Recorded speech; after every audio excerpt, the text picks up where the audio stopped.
Students, आज हम लोग देखने वाले हैं इलेक्ट्रोस्टैट में फोर्स के बारे में, है ना। तो आइए शुरू करते हैं। देखिए, फोर्स बेसिकली जो है हम लोग दो चार्ज के बीच के फोर्स के बारे में देखेंगे, है ना। देन उसको हम लोग एक्सटेंड करेंगे more than two charges, right. तो फोर्स निकालने के लिए हमने यूज करते हैं कूलम्ब्स लॉ। कूलम्ब्स लॉ क्या होता है? ये बोलता है कि फोर्स जो है डायरेक्टली प्रोपोर्शनल होते हैं product of two charges. Actually देखिए, चार्ज फोर्स, किसी चीज पे भी फोर्स लगने के लिए उस चीज का होना जरूरी है और जो फोर्स लगा रहा है उसका होना जरूरी है, राइट। तो एक चार्ज जो दूसरे चार्ज पे फोर्स लगाएगा या दूसरा चार्ज जो पहले चार्ज पे फोर्स लगाएगा, वो चार्ज के क्वांटिटी के प्रोडक्ट के डायरेक्टली प्रोपोर्शनल होता है ना। तो अब जब डायरेक्टली प्रोपोर्शनल होता है और दो चार्जेस होते हैं आपके, प्लस टाइप के चार्ज और माइनस टाइप के चार्ज, राइट। तो अगर दोनों प्लस प्लस होंगे, दैट मीन्स लाइक चार्जेस होंगे, तो क्या होगा? दोनों का प्रोडक्ट ग्रेटर देन जीरो होगा, करेक्ट। या फिर आप ऐसे बोल सकते हैं, अगर फोर्स पॉजिटिव है तो दैट मीन्स किस तरह के चार्जेस होंगे? लाइक चार्जेस होंगे, करेक्ट।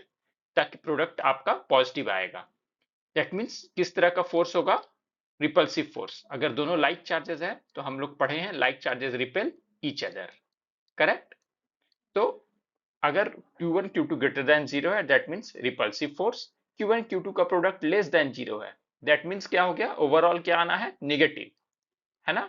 तो ये कब आएगा? जब पॉजिटिव और निगेटिव का प्रोडक्ट हो या निगेटिव और पॉजिटिव का प्रोडक्ट हो, राइट। पहला चार्ज पॉजिटिव हो, दूसरा चार्ज निगेटिव हो, या फिर पहला चार्ज निगेटिव हो और दूसरा चार्ज पॉजिटिव हो, राइट। तो इससे आएगा आपका product Q1 Q2 less than zero. That means force कैसे होंगे?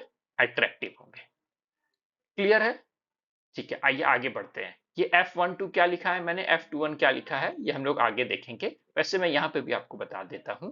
F12 है force on one due to two, और F21 है force on two due to one, right. चलिए नेक्स्ट में चलते हैं। और दूसरी बात क्या बताया इन्होंने? ये बताया कि फोर्स जो होता है इनवर्सली प्रोपोर्शनल होता है दोनों के डिस्टेंस के बीच का स्क्वायर का।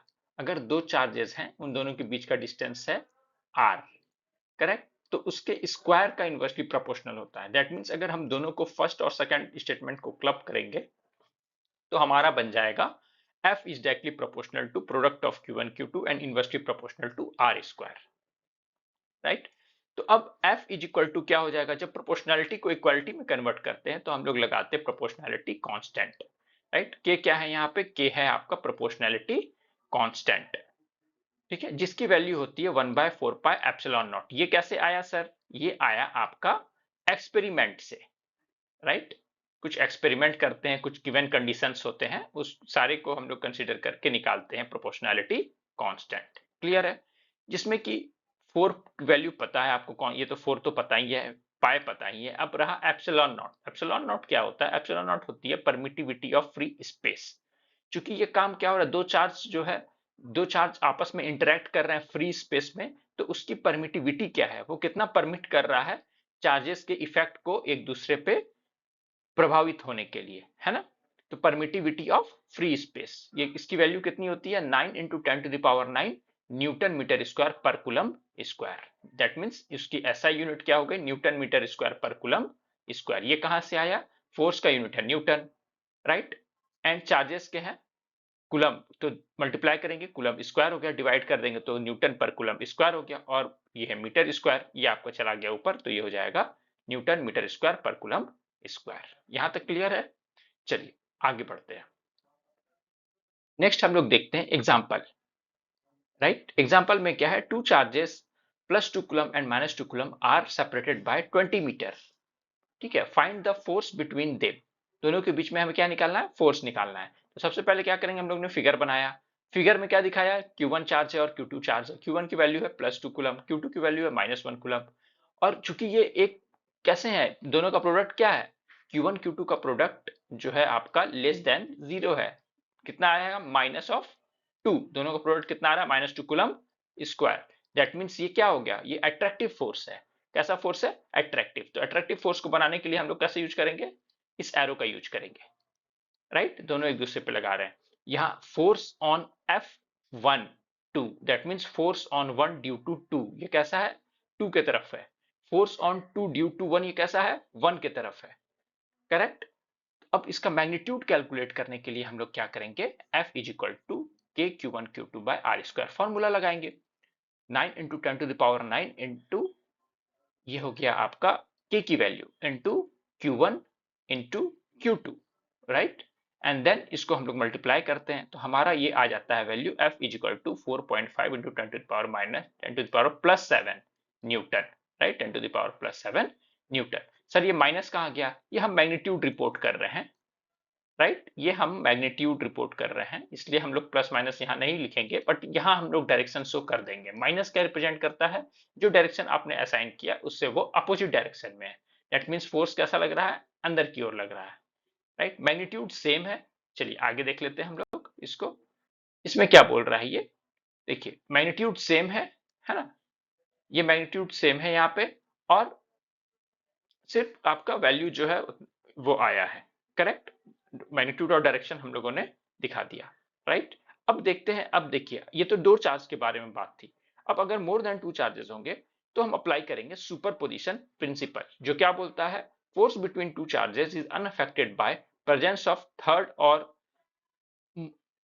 Other charges, right, that means तीन या तीन से ज्यादा चार्जेस होंगी, ठीक है, तो थर्ड या अदर चार्जेस के इफेक्ट को वो कंसीडर नहीं किया जाता है, या दैट मीन्स दो चार्जेस के बीच में जो फोर्स लग रही है वो थर्ड चार्जेस से अफेक्ट नहीं होंगी।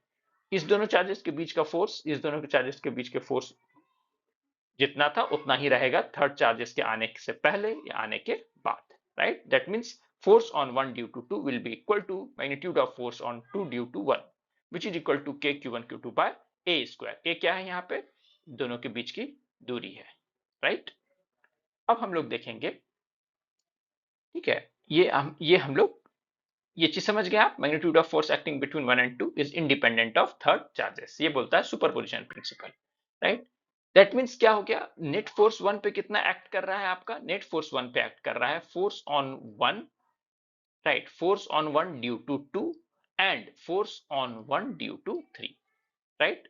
ये दोनों टोटल फोर्स अगर हम देखेंगे वन पे तो ये दोनों, और ये दोनों आपस में क्या है, इंडिपेंडेंट है, किसके, थर्ड या सेकंड के इंटरेक्शन के, करेक्ट है। दैट मीन्स ये दोनों क्या है, आपस में इंडिपेंडेंट है। जब हम ये लिख रहे हैं फोर्स, ये वन है, ये टू है, राइट, ये थ्री है, ये फोर है, ऐसे समझ सकते हैं, तो या ये फाइव है, राइट।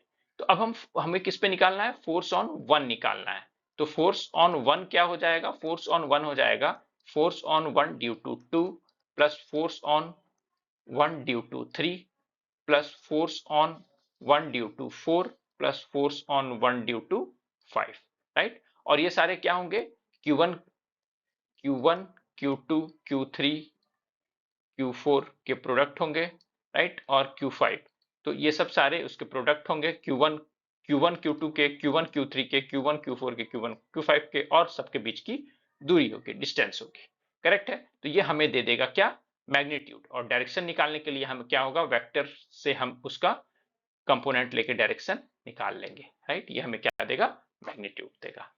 यहां तक क्लियर है, चलिए। हेलो स्टूडेंट्स, हमने देखा था अभी तक सुपर इम्पोजिशन प्रिंसिपल, बट ये जो हम लोग शुरुआत में देखे थे कि आपका